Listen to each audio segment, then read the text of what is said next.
안녕하십니까. 수덕사는 창건이나 그 이후 역사에 대한 기록이 남아있지 않아 절의 연력을 알 수 없습니다.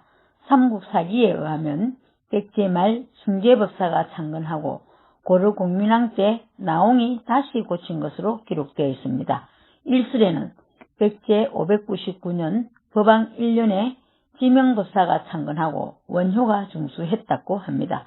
백제 무왕 때인 601년 해현법사가 수덕사에 처음 주석하며 법화경과 삼론을 강의하였다는 기록이 남아 있습니다. 조선시대 말에 경허가 선풍을 일으킨 뒤 1898년 고종 35년 그의 제자인 만공의 중창으로 번성하여 현재 36개 말사를 간장하고 있습니다. 덕숭산 덕숭총림 수덕사 산문 편액은 덕숭총림 수덕사 4대 방장을 지내신 송원 설정 스님의 글씨입니다. 설정 스님은 1942년 예산에서 태어나 주역의 대가인 부친에게서 한학을 배웠고 13세 때 만공 스님에게서 계를 받았던 부친과 수덕사에 찾아와 출가하기로 결심하고 7년간 속가로 발길을 돌리지 않았다고 합니다. 1980년에 수덕사 주지, 2009년에 덕숭총림 수덕사 방장, 2017년에 조계종 총무원장을 지내셨습니다. 예산 수덕사는 덕숭산에 있는 사찰로 대한불교 조계종 제7교구본사이자 우리나라 5대 총림 중의 하나인 덕숭총림입니다. 총림이란 문자 그대로는 수풀이라는 뜻이지만 불교에서 총림은 성녀들의 참선 수행을 위한 선언, 경전 교육을 위한 강원, 계율 교육을 위한 유런, 연불 수행을 전문적으로 선수하는 연불원 등을 모두 갖춘 종합 수행 도량을 말합니다. 저희들이 공부할 때는 8대 총림으로 외우고 시험을 본 기억이 있습니다만 현재 종회종에는 5개의 총림이 지정되어 있습니다. 해인 총림 해인사 1967년에 지정되었고 그에 앞서 1946년에 최초의 총림은 가야 총림이었습니다. 조계 총림 송강사는 1969년에 지정되었고 영축 총림 통도서와 덕숭 총림 수덕사는 1984년에 지정되었습니다.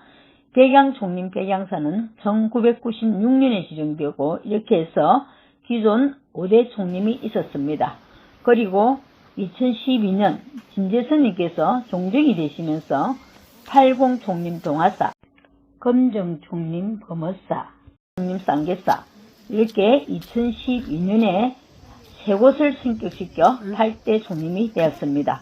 그런데 백양 총림 백양사는 2019년 11월에 해제되고 쌍계 총림 쌍계자는 2023년 3월 16일에 해제되고 80 총림 동화사는 2025년 3월 26일에 해제되었습니다. 그래서 현재는 5대 총림만 지정되어 있습니다. 그럼 정리가 되십니까? 수덕사 일주문 가기 전에 오른쪽에는 성녀의 산이나 유골을 안치한 부도가 모여있는 수덕사 부도전이 있습니다. 수덕사 초대방장 해암대종사, 2대 방장 벽초대종사, 3대 방장 원담스님 등 수덕사에서 수석하셨던 고성들의 부도가 있습니다. 부도전 왼편에는 원담 진성 스님의 탑비가 홀로 서 있습니다. 원담 진성 스님은 1926년 전북 옥구 출생이며 아명은 김몽술입니다. 1932년 신동우 선생 문화에서 한학을 수학하던 중 장남인 행이 일찍 죽자 수명장수 기도자 이모인 비구니 스님을 따라 절에 오게 되었는데 어린 마음에도 성녀 생활이 무척 고상하고 숭배하는 마음이 나서 집에 돌아와 부모를 졸라 죽을가하셨답니다. 1933년에는 격초 스님을 은사로 만공 스님을 계사로 수계득도 그 후 만공 스님을 시봉하면 수에 증진하던 스님은 1970년 수덕사 주지로 취임하고 1983년 덕숭총림을 설립했습니다. 수덕사에 주석하시면서 원담 스님은 망공어록, 경허법어 등의 서적을 출간해 덕숭총림의 가풍을 세우는 데 진력을 다했습니다. 1986년에는 덕숭총림 제3대 방장으로 취임하였으며 또한 원담 스님은 뛰어난 서예가로도 유명합니다.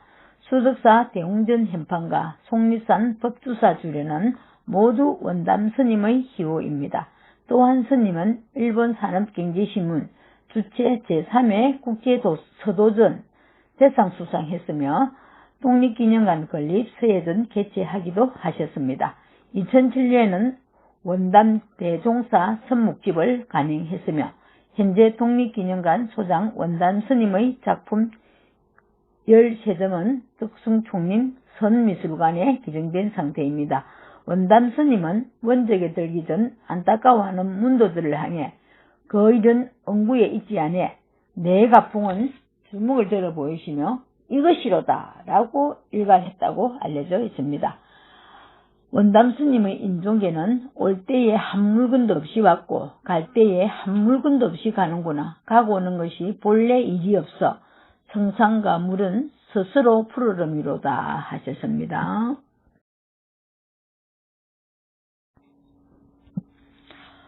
수덕사 건력성 보관은 수덕사 경내에 있는 불교 문화재 전문 박물관으로 한국 불교의 준흥조인 망공스님이 해방의 기쁨과 세계 평화를 기념하여 무궁화 꽃잎에 먹을 묻혀 쓴 세계 일화를 바탕으로 하여 민족 중심 문화의 모험처라는 의미를 담아 건력성 보관이라고 부른다고 합니다. 수덕사 일주문 가기 전 왼쪽 수덕여관 앞에는 한국 최초의 불교 전문 미술관인 수덕사 선미술관이 있습니다. 수덕사 대웅전의 맞배 지붕을 형상화한 단층 건물로 건물 외부에는 조각 작품들이 전시되어 있고 내부에는 3대 방장스님의 법포를 딴 원담 전시실과 고암 이억로 화백의 호를 딴 고암 전시실 등의 전시 공간이 있습니다. 수덕여관은 원래 비구니 스님들이 머물던 곳이었는데 한국의 신여성이다 최초의 서양화가로 알려진 나혜석이 살던 곳입니다. 이억로 화백은 나혜석에게 그림을 배우며 프랑스로 가기 전까지 수덕여관에서 작품 활동을 하기도 했습니다. 부인 박귀희 여사가 돌아오지 않는 남편 이억로를 기다리며 사망하기 전까지 여관과 식당을 운영하기도 했습니다. 우리나라에서 유일하게 남아있는 초가로 지어진 여관이라고 합니다. 수덕여관 옆에는 이억로 화백이 영화롭고 마르고 성하고 세함, 즉 모든 물질은 변하지 않는 것이 없다라고 하는 불교의 제법무상의 의미인 영고성실을 표현한 수상화 암각화와 이 화백이 한글 자모문자 수상화 암각화가 누럭바위에 새겨져 있습니다. 1960년대에 이억로 화백은 문자 수상화에 빠져 있었다고 합니다. 수덕여관 주변에는 이억로 화백이 앉아서 쉬던 누럭바위와 사용했던 우물 등 이 화백의 발자취가 남아 있습니다. 원래 일주문이라는 말은 기둥이 한 줄로 되어 있는 데서 유래된 것으로 네 기둥을 세우고 그 위에 지붕을 넣는 일반적인 가옥 형태와는 달리 일지성상의 두 기둥 위에 지붕을 넣는 독특한 형식으로 되어 있습니다. 사찰에 들어가는 첫 번째 문을 독특한 양식으로 세운 것은 일심을 상징하는 것입니다.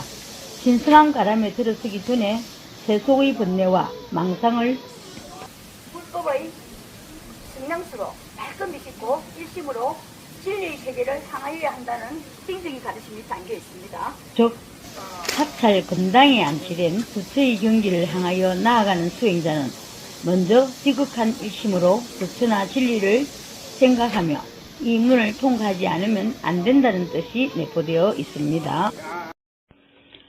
수덕사 일주문은 별림 형태로 앞근 2개의 돌 기둥에 맞대 지붕을 얹었습니다. 일주문 편액 좌우와 안쪽에 승룡과 항룡 조각이 있어 삿대인 기운으로부터 사사를 지키는 역할을 하고 있습니다. 일주문 앞쪽 편액인 덕숭산 수덕사와 안쪽의 예수체로 선 동방제일선언 편액은 진도 출신의 세가 소준 손재영 선생의 글씨입니다. 영 선생은 중국의 금속학자인 나진욱으로부터 서법을 배워서 예서와 전서에 특별한 기교를 보였고 서예라는 말을 제처럼 사용하였습니다. 수제가로 해방 직전에 일본에 건너가서 수사 김정일 선생의 세안도를 찾아오신 인물로 유명합니다. 예, 이상입니다.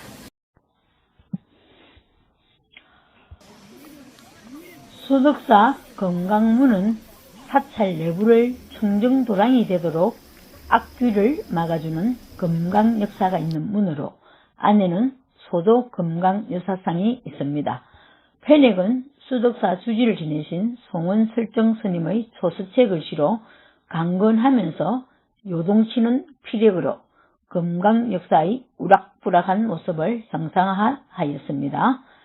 건강문 안 나라 연금강은 천상교의 역사로서 그 힘이 코끼리 100만 배가 되고 항상 입을 열고 아 소리를 낸다고 하여 아 금강 역사라고 합니다. 아는 범어 고대 인도의 첫 글자입니다. 나라 연금강은 통상 보현동자와 함께 봉안합니다. 밀적건강은 부처님을 호위하는 야차신으로 부처님의 비밀스러운 사적을 들으며 항상 입을 다물고 훔 소리를 낸다고 하여 훔건강 역사라고 합니다. 훔은 범의 마지막 글자입니다. 밀적건강은 통상 문수동자와 함께 봉안합니다. 금강문 뒤쪽 벽의 나라 연금강 쪽에는 코끼리를 탄 실전의 상징 보현동자 그림이 있고 밀적건강 쪽에는 사자를 탄 지의 상징 문수동자 그림이 있습니다. 조각상으로 모실 때 사자는 절 밖을 향하고 코끼리는 절 안을 보게 조성한다고 합니다. 수도사 건강문 측면에는 타 사찰과 다르게 단청과 봉황, 학, 주악, 비천도 등이 화려하게 그려져 있습니다. 수덕사 사천왕문은 사천왕을 모신 건물입니다.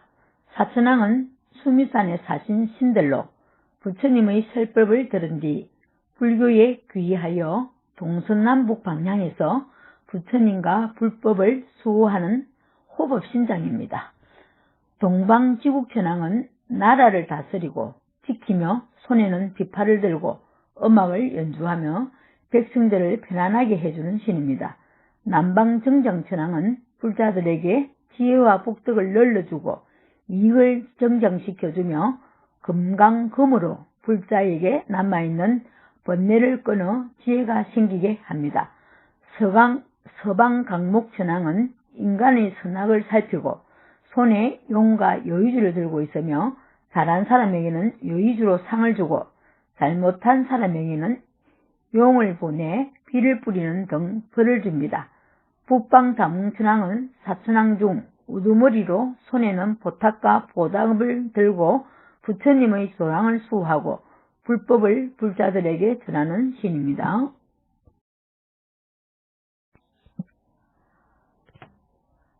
사천왕문을 지나 오른쪽에는 망공기념관이 있습니다. 이 건물은 망공스님의 공적과 특히 일제강점기 때인 1937년 마곡사 주지로 있을 당시 일본 불교와 조선 불교의 통합을 꾀하는 일본 총독 앞에서 강력한 반대를 외친 스님의 항일 정신을 기리기 위해 세운 기념관입니다. 현재 유란 성가대학 기숙사로 사용되고 있습니다. 편익은 덕숭총림 수두사 방장을 지내신 송원 설정 스님의 글씨입니다. 수덕사 7층 석탑은 문화재자로 제181호입니다. 탑은 1931년 만공 대선사께서 건립한 석탑으로 기단부 없이 바로 탑신과 옥계석으로 되어 있습니다. 기단 면석 밖으로 두드러지게 우주를 표현하고 면석에는 두께 10cm 정도의 사각 테두리가 돌려져 있습니다. 탑신부의 옥신은 없는데 옥신 대신에 4개의 정사면체 석체를 주춧돌처럼 놓아 1층 지붕돌을 받치고 있습니다. 각 층과 면석과 지붕돌은 별개의 돌로 이루어졌고 면석마다에는 우주와 창방이 포인되어 있으며 지붕돌은 2단의 지붕돌 받침을 가지고 있는데 반전이 매우 심합니다. 상층부에는 찰주, 보주, 보륜이 올려져 있으며 대체로 간결하면서도 세련된 느낌을 줍니다. 수덕사 코끼리 석등은 불을 밝히는 석등의 역할보다는 경전의 의미를 담고 있다고 합니다. 비슷한 의미로 속리산 법죽사에 쌍사자 석등이 있습니다. 코끼리 석등 맞은편에는 포대하상이 모셔져 있습니다. 포대하상은 본명은 괴차로 항상 포대자루를 들고 다녔기 때문에 포대하상이라 불렀고 배가 나오고 대머리인 것이 특징입니다. 미륵보살의 하신으로 여겨지고 있으며 배를 만지면 소원이 이루어진다는 믿음이 있어 배 부분이 반질반질합니다. 수덕사 황화정루는 정면 7칸, 측면 3칸의 엄청난 규모의 2층 누각으로 1992년에 법장스님이 개촉하였습니다. 특이한 것은 사찰 건물인데 목조가 아닌 콘크리트 건물입니다. 건물의 정면 2층에는 선지종찰 수덕사, 1층 중앙 통로 위에는 덕숭총림이라는 피닉이 걸려 있습니다. 선지종찰 수덕사, 덕숭총림, 황화정루 피닉은 원단 진성 스님의 글씨입니다.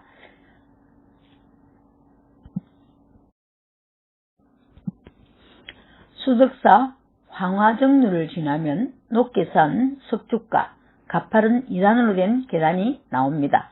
계단을 오르면 넙다란 대웅전 경내가 났다. 대웅전 영역 아랫단 벚고각 쪽에는 커다란 야나무, 범종각 쪽에는 소나무가 있어 여름에는 시원한 그늘을 제공해 줍니다. 수덕사 벚고각에는 불전사물 중 벚고와 운판, 모금만 비치되어 있고 범종은 맞은편 범종각에 있습니다. 건물의 단층이 예사롭지 않게 화려하고 불전사물도 미술품 수준으로 조성하였습니다. 벚고와 운판, 모구를 두드려 축생, 조루, 어류를 제도합니다. 패넥은 원단 진성 스님의 글씨입니다.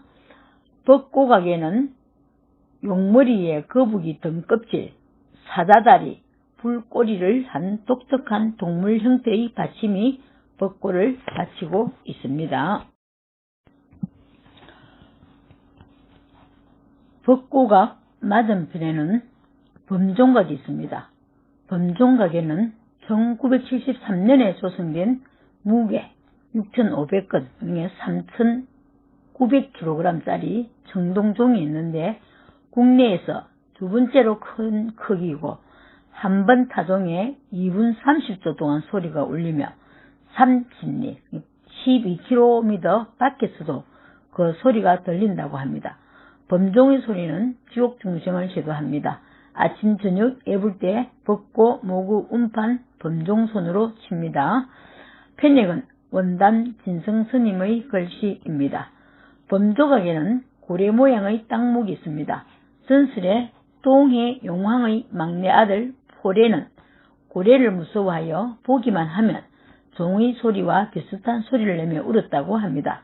이 때문에 불교에서는 종 위에 용 모양의 용류를 조각하여 종을 걸었고 고래 모양으로 깎은 닭목으로 종을 쳐서 놀라게 하여 우렁찬 소리를 내게 했다고 합니다.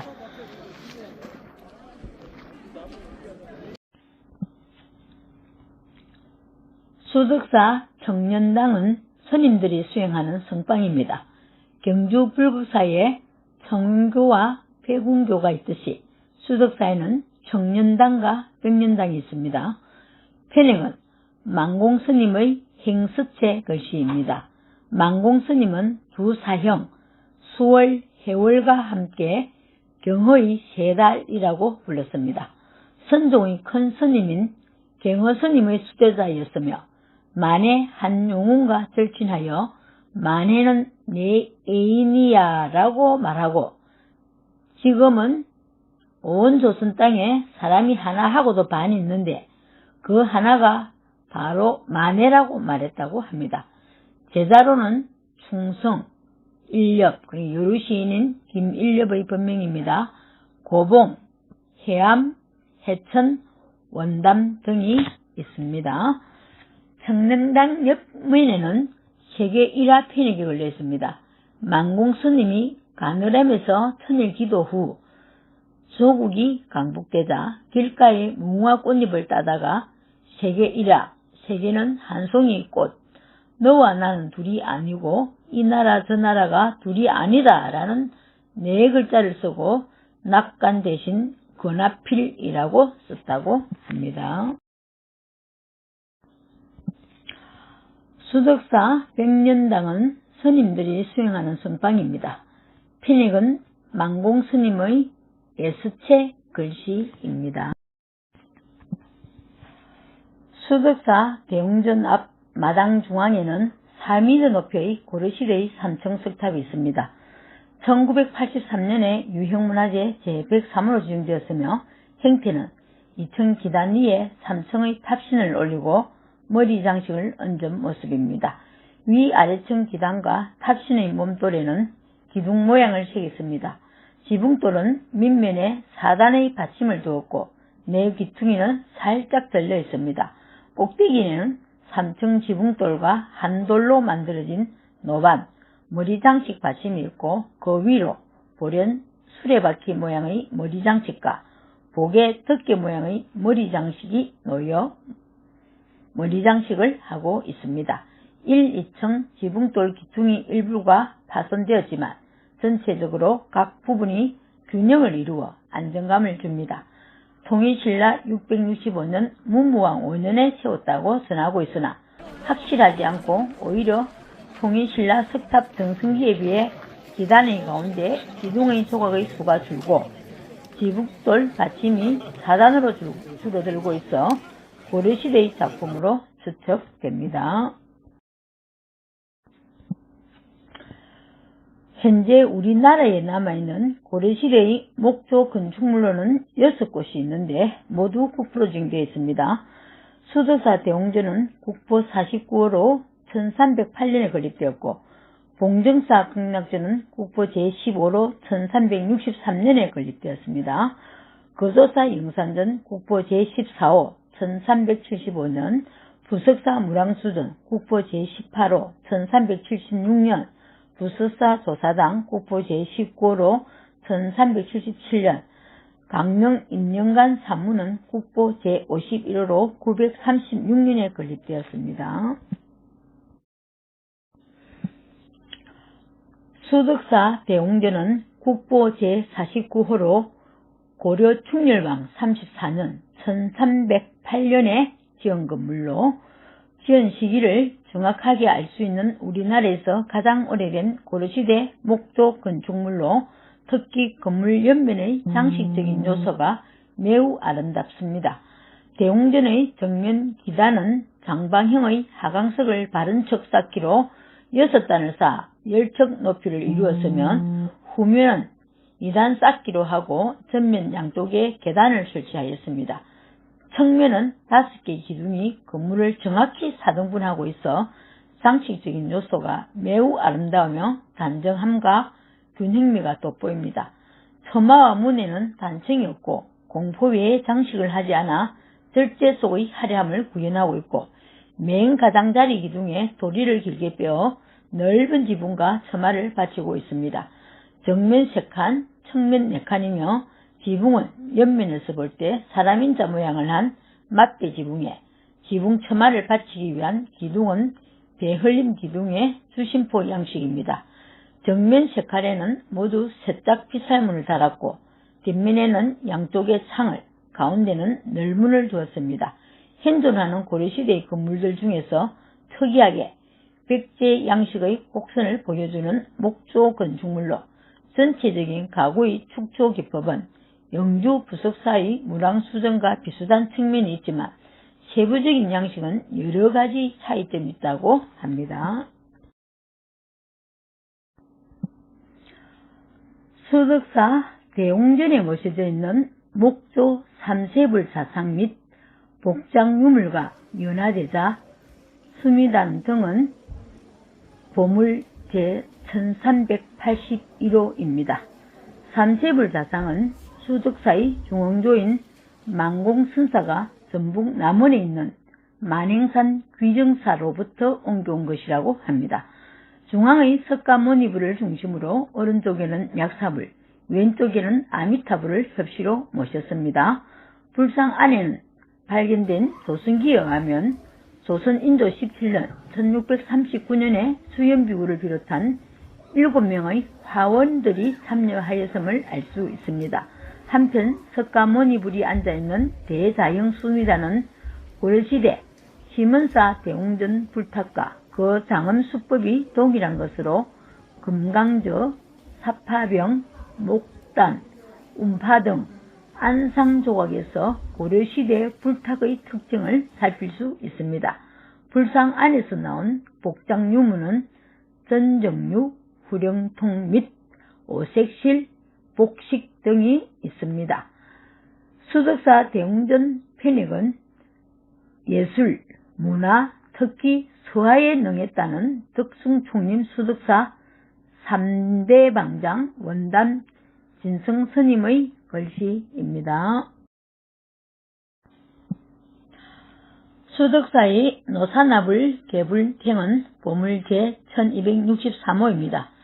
개불이란 절에서 큰 법회나 의식을 행하기 위해 법당 앞 뜰에 걸어놓고 예배를 드리는 대형 불교 그림인데, 이 개불은 노사나불을 중심으로 하여 12대 보살, 10대 제장 등 여러 무리들이 그려진 그림입니다. 원만 보신 노사나불이란 명칭이 머리 광배에 기록되어 있으며 신체에 비해 두 손을 크게 강조하여 노사나불이 주조님을 뚜렷이 나타내주고 있습니다. 보관과 가슴에 달린 장식, 옷의 문양, 매듭 등이 화려함을 보여줍니다. 12대 보살은 중단과 하단에 걸쳐서 배치되어 있으며 안암과 가섭을 비롯한 10대 제자상은 자유로운 표정과 동작을 보이며 상단에 배치되어 있습니다. 조선 현종 14년 1673년에 제작된 이 개불은 노사나불을 단독으로 나타낸 독특한 형식의 그림으로 적색과 녹색을 주로 사용하고 공간을 오색의 광선으로 처리하여 화려하고 환상적인 느낌을 줍니다. 수덕사 명부주는 지옥 중생의 구제를 하겠다고 서원을 세운 지장보살과 명부의 시황들을 모신 정각으로 1968년 원담 스님 주석 당시 세웠습니다. 편액은 원담 스님의 글씨입니다. 명부전 중앙에는 지장보살이 협시 없이 모셔져 있고 후면벽에는 목각 후불탱이 조성되어 있는데 수덕사의 특징적인 명물입니다. 명부전 좌우벽에는 목각 시왕탱이 조성되어 있습니다.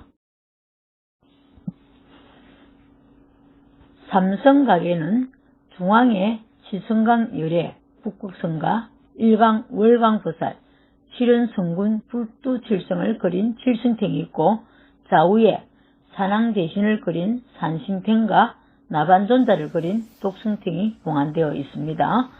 수덕사 삼성각 편행은 송원설정스님의 글씨입니다. 수덕사 간음상은 중생의 고뇌를 두루 걸림이 없이 씻어준다는 간센보살상입니다. 수덕사 간음바위에는 설화가 전하고 있습니다. 수덕사의 창건은 정확한 관련 기록이 없지만 두 가지 창건 설화가 전해지고 있습니다. 그 중 하나는 수덕 도령과 덕숭낭자 이야기입니다. 수덕이라는 도령이 사냥 갔다가 먼 밭에서 덕숭낭자를 보고 사랑에 빠졌습니다. 여러 번 청혼을 했으나 번번이 거절당했지만 끈질긴 청혼에 덕숭낭자는 자기 집 근처에 절을 지어줄 것을 조건으로 청혼을 수락했습니다. 수덕선영은 기쁜 마음으로 절을 지었으나 욕심을 부리지 못했기 때문에 절을 완공하기 직전에 불이 나서 소실되고 다시 짓기를 반복하였습니다. 욕심을 내놓고 부처님만 생각하며 절을 지었더니 완공하게 되었습니다. 약속대로 결혼은 하였으나 낭자는 도령의 손길을 피했기 때문에 도령이 덕숭낭자를 강제로 끌어안는 순간 내성덕력이 일면서 낭자는 사라지고 벗은 한쪽만 지어 있었습니다. 그 자리는 바위로 변하고 옆에는 하얀 벗은꽃이 피었는데 사실 낭자는 간음세음보살의 하신이었습니다. 그 후 수덕사는 도령의 이름을 따고 덕숭사는 낭자 이름을 따서 덕숭산 수덕사라는 이름이 있습니다. 다음은 수덕사의 창건불사에 관한 설화입니다. 대웅전 서쪽 백년당 뒤편에 있는 바위가 간센보살이 현신하는 성역으로 여기에 얽힌 전설입니다. 백제시대에 창건된 수덕사가 통일신라시대에 이르기까지 오랜 세월이 흐른 동안 가람은 극히 퇴락이 심해 대중창불사를 하여야 했으나 당시의 스님들은 불사금을 조달하기에 많은 어려움을 겪고 있었습니다. 그러던 어느 날 무령의 여인이 찾아와서 불사를 돕기 위해 공양주를 하겠다고 자청하였습니다. 이 여인의 미모가 뛰어나 수덕각시라는 이름으로 소문이 퍼져 멀리 퍼지게 되었습니다. 수덕사에 이 여인을 구경하러 오는 사람이 연일 인산인해를 이루었습니다. 그중 신라의 대부호이면 재상의 아들인 정혜라는 사람이 청혼을 했습니다. 이 불사가 원만 성취되면 청혼을 받아들이겠다고 하는 여인의 말을 듣고 이 청년은 가산을 보태어 10년 걸릴 불사를 3년 만에 끝내고 낙성식을 보게 되었습니다. 낙성식에 대공덕주로서 참석한 이 청년이 수덕각시에게 같이 떠날 것을 독촉하자 우중물 묻은 옷을 갈아입겠다며 옆방으로 들어간 뒤 기척이 없었습니다. 이에 청년이 방문을 열고 들어가려 하자 여인은 급히 다른 방으로 사라지려 하였습니다. 그 모습에 당황한 청년이 여인의 손을 잡으려는 순간 옆에 있던 바위가 갈라지며 여인은 벗은 한 짝만 남기고 사라졌습니다. 갑자기 사람도 방문도 없어지고 크게 틈이 벌어진 바위 하나만 나타났습니다. 이후 그 바위가 갈라진 사이에서는 봄이면 기이하게 벗은 모양의 벗은 꽃이 피었답니다. 간음보살의 현신이었던 이 여인의 이름이 수덕이었으므로 절 이름을 수덕사라 하고 부르게 되었다고 합니다. 그리고 이와 같은 광경을 본 정혜라는 청년은 무상함을 느끼고 산마루에 올라가 절을 짓고 그 이름을 정혜사라고 하였다고 합니다. 또한 이때부터 간시연보살이 현신하여 절을 크게 충청하고 바위 속으로 사라진 이곳에서 기도를 하면 모든 소원이 성취된다는 소문이 퍼지다 소원을 비는 인적이 끊이지 않았다고 합니다. 수덕사의 여성 노래에 관한 이야기를 한번 할까 합니다. 수덕사의 여성 스캔드는 주인공은 누구일까요? 최초의 한국 근대 여성 화가였던 나혜석과 함께 신여성의 대명사로 꼽히는 인물입니다. 바로 김일엽 스님입니다. 1910년에 일본 유학, 두 번의 결혼과 이혼, 시대상에 맞선 자유연애, 수덕사 만공스님을 만난 후의 출가와 수행, 파란만장한 삶을 살다 간 당대의 여걸입니다. 수덕사 사촌에 수덕사의 여성 노래표가 씌워진 적도 있습니다. 사찰 앞에 올리지 않는다고 본 스님들이 없앴다고 합니다.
(1966년도에) 송천이라는 가수가 불러 한 시대를 풍미했던 수덕사의 여성이라는 노래의 가사입니다.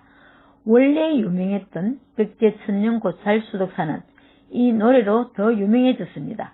인적이 없다는 가사와는 달리 지금은 1년 사계절 내내 전국 각지로부터 수덕사를 찾는 관광객들의 발길이 끊이지 않는 명소가 되었습니다.